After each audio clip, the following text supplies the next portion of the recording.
भारतीय जनता पक्षाची ताकद 5ही विधानसभा क्षेत्रामध्ये आहे आणि 5ही विधानसभा क्षेत्रामध्ये आमच्याकडे तुल्यबळ उमेदवार आहेत. त्यामुळं आमची मागणी अशी असेल की कल्याण पूर्व असेल, कल्याण पश्चिम असेल, डोंबिवली असेल, कल्याण ग्रामीण किंवा अंबरनाथ या 5ही विधानसभा क्षेत्रामध्ये भारतीय जनता पक्ष तुल्यबळ उमेदवार देऊन या 5ही विधानसभा निवडून आणू शकतो.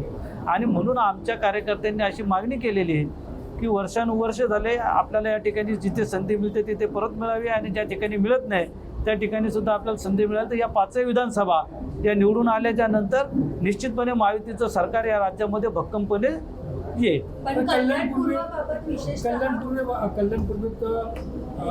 म्हणजे शिंदे गटाकडून तयारी सुरू आहे.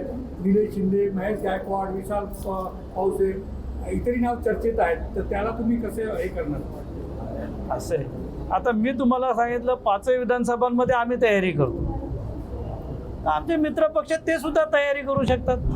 जी तयारी करतील ती चांगली आहे ना. ते तयारी करतील तर कामच करतील. ते काम केलेलं महायुतीचा जो उमेदवार असेल तो निवडून यायला त्याची मदतच होईल. मागच्या वेळी ज्याचा 2019 बंडखोरी केली होती तर काही लोकांनी यावेळी पण बंडखोरी करण्याची शक्यता आहे का तुम्हाला?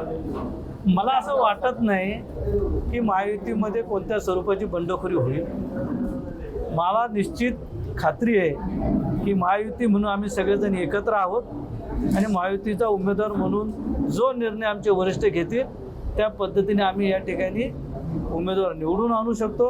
कुठली बंडखोरी होणार नाही आणि जर काही असा काही विषय असेल तर आमचे वरिष्ठ नेते त्यासाठी सक्षम आहेत. त्या कल्याणपूर्वीच्या उमेदवार कोण असणार आहे? भारतीय जनता पक्षाचा उमेदवार असावा अशी माझी मागणी. उमेदवार ठरवण्याचा अधिकार माझा नाही.